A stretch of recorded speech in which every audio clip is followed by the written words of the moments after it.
नमस्कार दोस्तों, आज के इस वीडियो के अंदर जो हम इंटीग्रेशन पढ़ रहे थे निश्चित समाकलन के अंदर एक और रूल हम पढ़ने वाले हैं। रूल नंबर 6 जो इम्पोर्टेंट है, यानी आपने सुना होगा, पहले 12th के अंदर भी पढ़ा होगा, सम फलन और विषम फलन। अगर आपका विषम फलन आ जाता है तो उसका रिजल्ट 0 हो जाता है, और सम फलन करते हैं तो जो लिमिट आपकी -a से a तक है वो 0 से a होकर और दुगना आपका फंक्शन हो जाएगा। तो ये रूल हम पढ़ने वाले हैं, फिर उसके क्वेश्चन करेंगे, फिर एक दो रूल और बचे हैं, फिर ये आपका इंटीग्रेशन कंप्लीट हो जाएगा।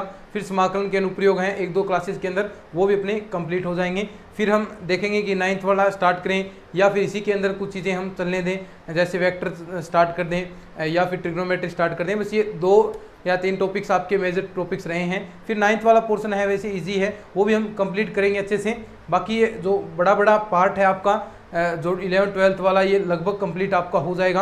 और बीएससी के अंदर चीज़ें चल रही हैं, कोई एक दो बुकें हो रही हैं, वो भी आपकी कंप्लीट हो जाएंगी। तो कुल मिलाकर आपका लगभग मैं कह सकता हूं कि 70% तक सिलेबस आपका कंप्लीट हो चुका है मैथ्स का पोर्शन का। और आपकी टीचिंग मेथड्स हैं वो आप साथ साथ में पढ़ भी रहे होंगे, और मैं भी यहाँ पर आपको वीडियोस कराऊंगा, उसके क्वेश्चंस कराऊंगा, ताकि वो इंपॉर्टेंट पोर्शन है। 20 क्वेश्चन आते हैं तो उसमें से आप आराम से 12-13 क्वेश्चन कर सकते हैं। तो वो चीज़ें भी हम कवर अप करने वाले हैं। तो चलिए स्टार्ट करते हैं। अभी हमारे पास काफ़ी समय है, जो चीज़ें हमने पढ़ी हैं एक बार कोशिश कीजिए कि जो चीज़ें हमने पढ़ रखी हैं उनको अच्छे से हम तैयार करते रहें, उनकी अच्छे से प्रैक्टिस करते रहें। अच्छा खासा मैटर हमने पढ़ रखा है, 70% कोर्स होना कोई छोटी बात नहीं है। तो ये चीज़ें आप पढ़ते रहेंगे लगातार, और आने वाले 10-15 दिन के अंदर ये और आपका कोर्स ऐड हो जाएगा, लगभग 80% सिलेबस हो जाएगा। फिर जो 9th वाला कुछ बचेगा उसमें 10 क्वेश्चन आते हैं, वो भी हम कंप्लीट कर लेंगे। तो आपको अच्छे से जो चीज़ें पढ़ रखी हैं अब उन चीज़ों को ही दोबारा आपको रिविजन करना है, दोबारा प्रैक्टिस करनी है।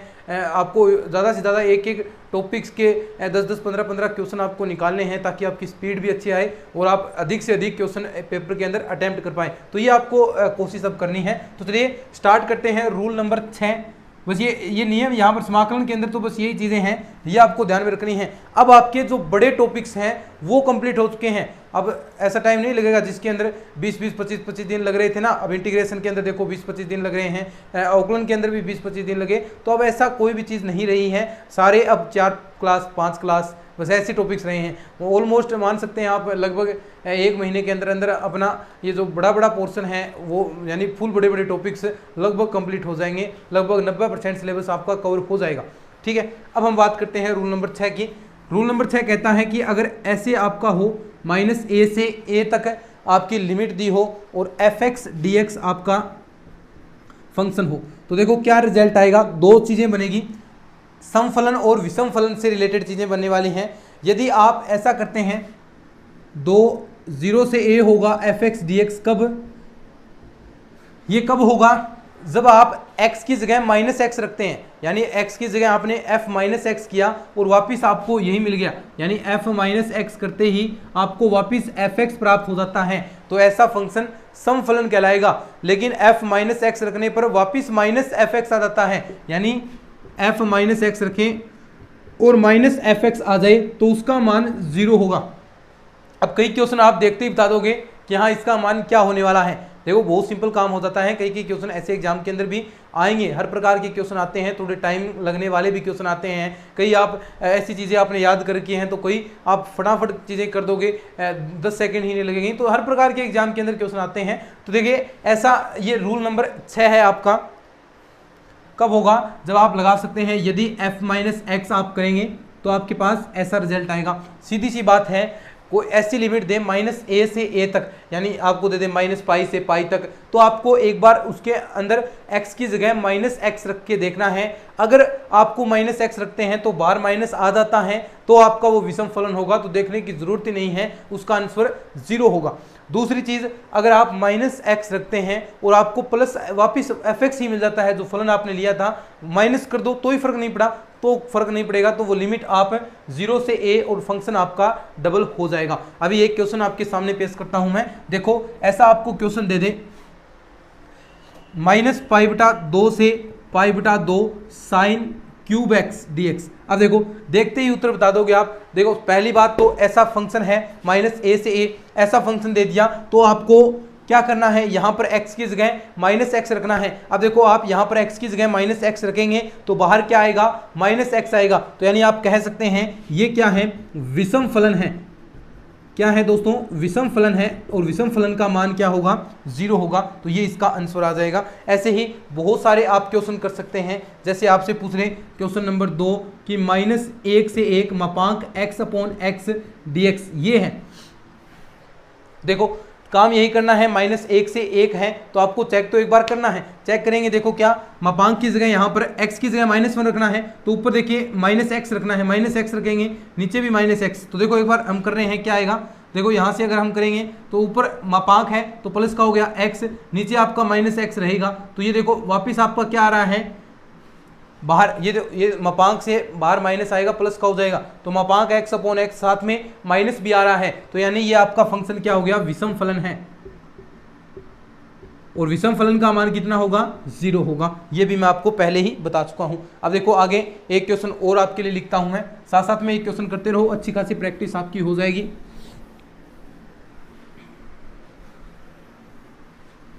क्वेश्चन नंबर आगे देखो, आपको कह दे क्वेश्चन है -1 से 1 1/1 + x² dx। ठीक है, काम क्या करना, वही करना, यहाँ पर x की जगह -x रखना है। अब देखो x की जगह आप -x रखेंगे तो क्या आपको -x कहाँ मिलेगा, क्या नहीं मिलेगा, क्यों, x की जगह -x रखा, स्क्वायर है, पॉजिटिव हो गया। तो यानी ये फंक्शन क्या है, आपका सम फलन है। यानी आपने f -x जरूर रखा लेकिन वापिस आपको fx ही प्राप्त हो रहा है। देखो रख के देख लो, तो ये फंक्शन क्या हो गया, आपका सम फलन हो गया। और सम फलन हो गया तो आप इसकी लिमिट कैसे करोगे, 2 इंटू में 0 से 1 1/1 + x²। इसका इंटीग्रेशन कितना होता है, tan इनवर्स x, और लिमिट कहाँ से कहाँ तक, 0 से 1 और 2 गुणा में है। तो tan इनवर्स x 0 से 1 यहाँ पर ऊपर रखेंगे, देखो 2 tan इनवर्स 1 रखा, यहाँ पर 1 को क्या लिख सकते हैं, tan π/4, और 0 रखेंगे तो 0 ही मान आएगा। तो यहाँ से आप कह सकते हैं π/2 आपका आंसर आ जाएगा। बोलो कहाँ दिक्कत है, इन क्वेश्चंस के अंदर दिक्कत है क्या। अब कई बार तो ऐसे विषम फलन मिल गया तो आपको चेक जरूर करना है, खास तौर पर जो कहाँ पर चेक करोगे, खास तौर पर लोग वाले फंक्शन हैं, लोग वाले, क्योंकि इंटीग्रेशन हार्ड होता है, लोग वाला करना मुश्किल होता है थोड़ा। तो वहाँ पर तो आपको अगर ऐसा मिल गया तो वहाँ पर तो आपको श्योर लगाना ही लगाना है -x, क्योंकि लगभग ही रिजल्ट 0 आएगा, वो कैंसिल ही होगा। आपको लगेगा कि भाई ये सम हो सकता है, लेकिन नहीं, वो विषम ही निकलेगा। अभी देखो सामने एक क्वेश्चन पेश करता हूँ आपके लोग वाला भी, लेकिन उससे पहले एक सेकंड ग्रेड 2010 के अंदर क्वेश्चन आया था, सिंपल है, आप देखते ही बता दोगे। देखो यहीं लिखता हूं मैं, सेकंड ग्रेड 2010 के अंदर क्वेश्चन आया था भाई। देखो सिंपल है, देखते ही बता दो कितना मान आएगा, -π/2 से π/2 sin की पावर 11x dx। बता दो कितना रिजल्ट आएगा। मैं तो कह देता हूं कि ये क्या है, विषम फलन है।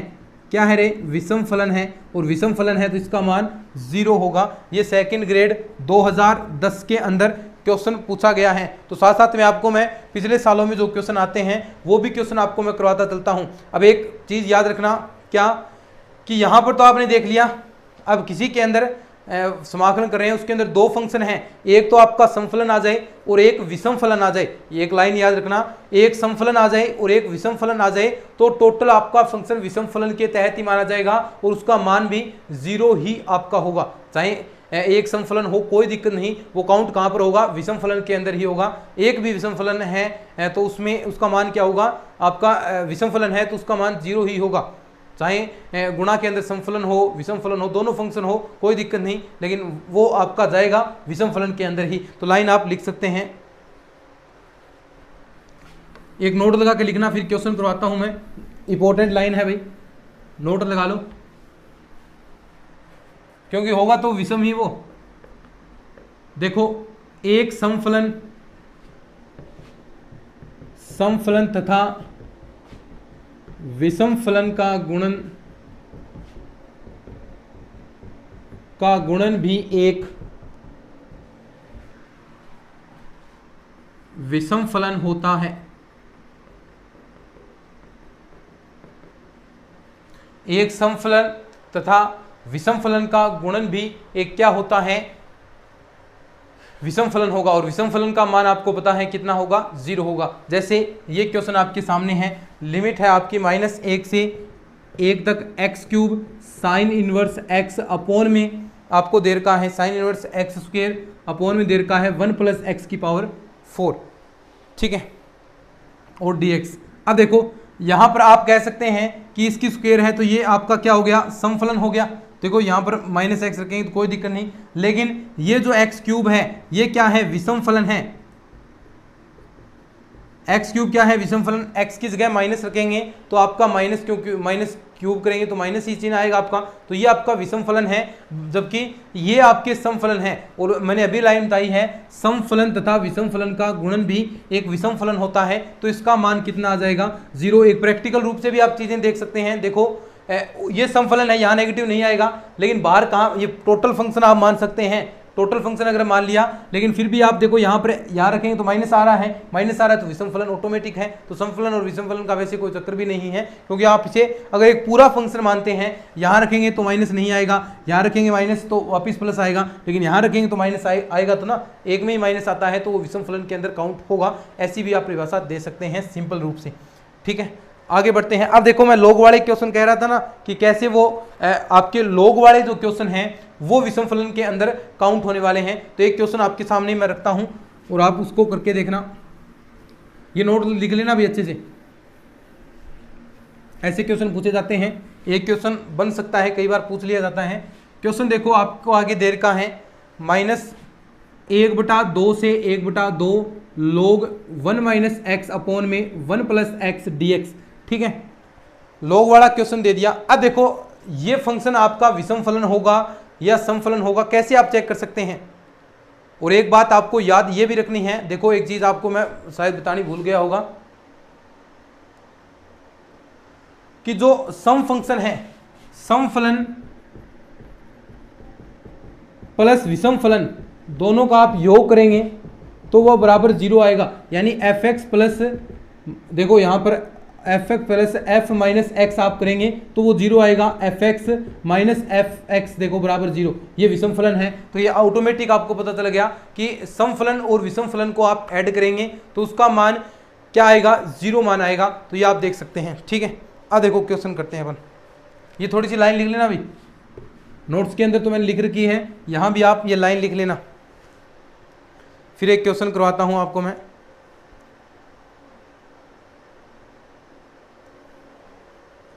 ठीक है। देखो अब इसके बारे में हम बात करते हैं कि ये फंक्शन आपका क्या होगा, समफलन होगा, विषम फलन होगा। तो सबसे पहले विषम फलन के लिए या समफलन के जांच करने के लिए आपको क्या करना होता है, x की जगह माइनस रखना पड़ेगा। तो देखो यहाँ पर माइनस हम पुट करते हैं, log 1 - x, यहाँ देखो x की जगह माइनस रखेंगे तो क्या हो गया, माइनस माइनस प्लस हो गया। नीचे देखो यहाँ x की जगह रखेंगे माइनस तो आपका माइनस आ गया, ठीक है। अब देखो मैं यहाँ से माइनस कॉमन ले सकता हूँ, ऊपर नीचे माइनस मैंने कॉमन ले लिया। यहाँ से अगर मैं इसे कन्वर्ट करना चाहूँ तो यहाँ से आप माइनस भी कॉमन ले सकते हैं। यानी आप देख सकते हैं इसमें और इसमें क्या फ़र्क है, माइनस का ही, तो यहाँ पर आपको फ़र्क दिख रहा होगा। तो आप इसको ऐसा भी लिख सकते हैं, यानी ऊपर नीचे आप log m अपॉन की पावर n है और उसमें से माइनस आप कॉमन लेते हैं तो ऐसा क्या आएगा, 1 - x upon 1 + x। log m की पावर n वाला फॉर्मूला यहाँ पर लगेगा। यानी अब इसको आप माइनस कैसे आएगा, यहाँ से आप इसे उल्टा करेंगे, यानी नीचे वाले को ऊपर ले जाएंगे, ऊपर वाले को नीचे लाएंगे तो माइनस आगे आएगा, सीधी सी बात है। तो देखो यहाँ पर माइनस ऐसा आ गया, ऐसा हमने कन्वर्ट किया है सेम टू सेम। तो देखो ये आपका fx है और आपने माइनस fx आपका आ गया। अगर आपने f माइनस x रखा है तो देखो यही तो आया है, माइनस log 1 - x आ गया सेम टू सेम। तो यानी ये आपका फंक्शन क्या हो गया, विषम फलन हो गया। और विषम फलन का मान आपको पता है -1/2 log 1 - x अपॉन में 1 + x dx बराबर क्या होगा, 0 मान आज का हो जाएगा। तो इसको लिखो, फिर आगे बढ़ते हैं, फटाफट लिखो इसको।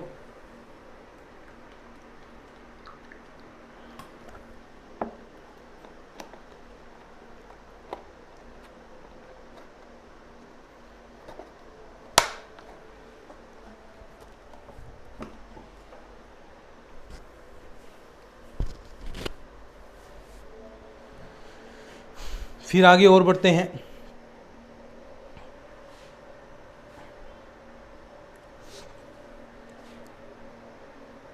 ठीक है, चलो आगे देखो क्वेश्चन।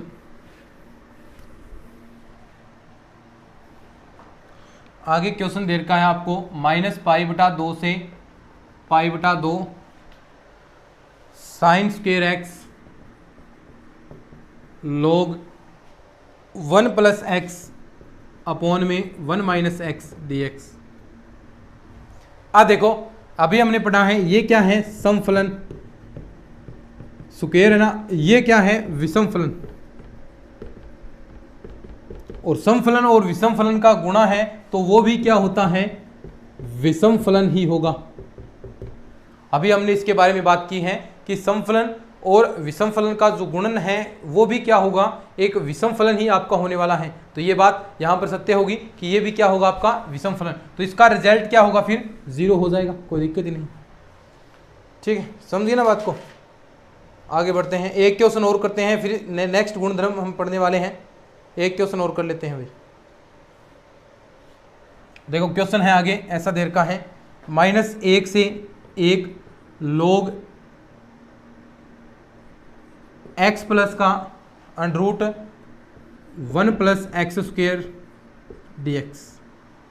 ठीक है, मैंने कहा लोग वाले इस रूप में फंक्शन मिले तो एक बार आपको -x जरूर रखना है। और एक अभी मैंने बताया फंक्शन f(x) और -f-x विषम फलन होगा, समफलन प्लस विषम फलन 0 आएगा मान हमेशा। ठीक है, तो वही प्रॉपर्टी हम यहाँ पर भी इसका उपयोग करने वाले हैं। तो देखो सबसे पहले तो हम f-x करने वाले हैं, तो f-x करेंगे तो यहाँ पर देखो पहले फंक्शन को हम f-x रखते हैं, तो देखो यहाँ पर रखेंगे log, ये हो गया -x प्लस √1 + x²। ये तो ऐसा ही रहेगा क्योंकि x की जगह माइनस रखेंगे प्लस होगा। और एक चीज देखिए f-x f(x) ये है, अगर आप दोनों को ऐड करते हैं f(x) प्लस का f-x ऐड करेंगे तो आपको मान कितना आना चाहिए, 0 मान आपको आना चाहिए। तो देखते हैं कि क्या आता है। तो देखो f(x) तो ये है, तो log देख सकते हैं log m + n वाली प्रॉपर्टी लग जाएगी, और log m + n की प्रॉपर्टी क्या होती है, log m.n। तो log m.n वाली प्रॉपर्टी लगेगी। तो यहाँ देखो x प्लस का √1 + x² इंटू में आपका आ जाएगा माइनस का x प्लस का √1 + x²। ठीक है, अब देखो गुणा करवाते हैं अंदर, तो log देखो इस वाले पार्ट की अंदर गुणा होगी तो क्या आएगा, -x²। ठीक है, और इसकी साथ में इसके साथ होगी, देखो इसकी भी इसके साथ होगी तो ये आपका √ हट जाएगा, तो क्या बचेगा 1 + x²। और ये देखो एक ये आएगा x के साथ, इसके साथ भी होगा, और -x, तो दोनों कैंसिल हो जाएंगे, तो इसको मैंने कैंसिल कर दिया। तो देखो टोटल रिजल्ट आपके पास यहाँ पर लिखता हूँ मैं, क्या बचेगा, log देखो x² से x² कैंसिल, log 1 बचा, log 1 का मान कितना होता है, 0। तो देख सकते हैं मैंने आपको कहा था कि समफलन और विषम फलन जोड़ेंगे तो आपके पास मान 0 आएगा। अब देखो 0 विषम फलन जोड़ा है, यानी विषम फलन हमने इसको माना है f-x विषम फलन है, तो यानी ये विषम फलन है, ये फंक्शन आपका जो आपने लिया है ये विषम फलन है, और विषम फलन है तो इसका मान क्या होगा, 0 होगा। ठीक है, लिखो इसको, फिर नेक्स्ट गुणधर्म के बारे में हम बात करते हैं, लिख लो। आगे वाला है लिमिट को आधा करना है। देखिए बहुत काम आएगा, लिमिट को आधा करने वाली प्रॉपर्टीज मोस्ट इंपॉर्टेंट है। लिमिट को आप आधा कैसे कर सकते हैं, ये चीज़ें बहुत काम आने वाली हैं, तो लिख रहे हैं, लिख लो कैसे आप आधा करेंगे।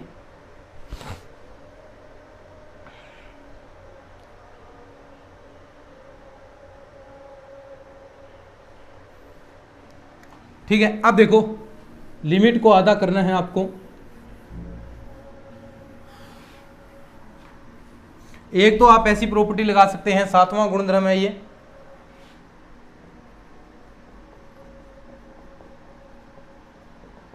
एक मिनट भी थोड़ी सी इसके अंदर शाही डाल लेता हूँ। 7वां गुणधर्म है, इसके अंदर लिमिट को आपको आधा करना है, कि लिमिट को आप आधा कैसे करेंगे इसके बारे में हम बात करने वाले हैं।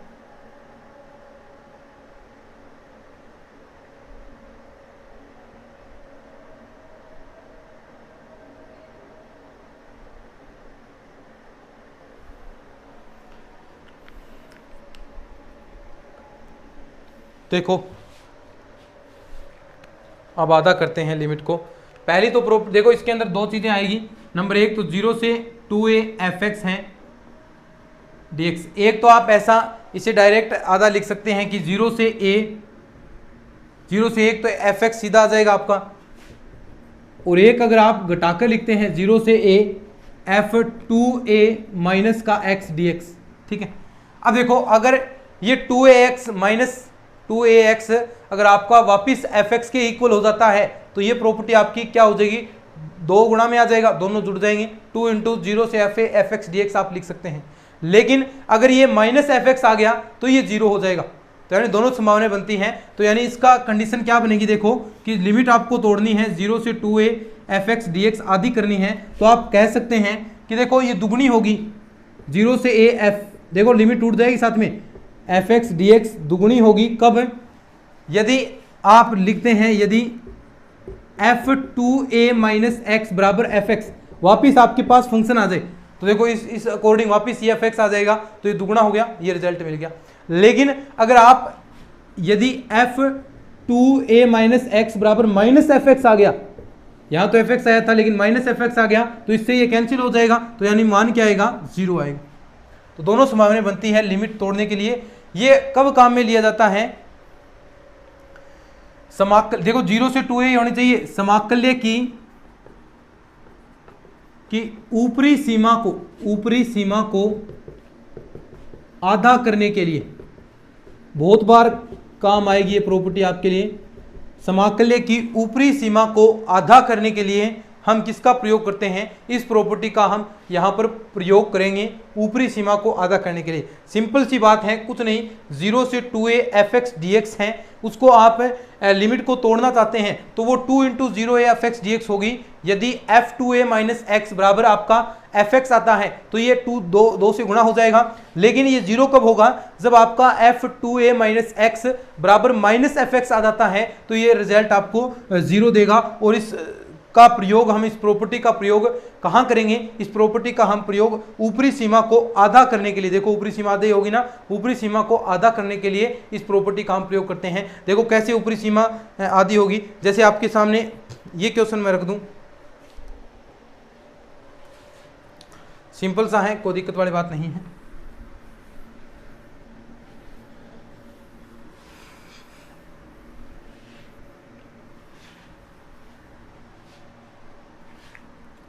सिंपल सा क्वेश्चन है, देखो 0 से पाई साइन 4x। ठीक है, अब इसको लिमिट को आधा करना है आपको, तो सबसे पहले तो fx बराबर आपको क्या दिया है, साइन 4x।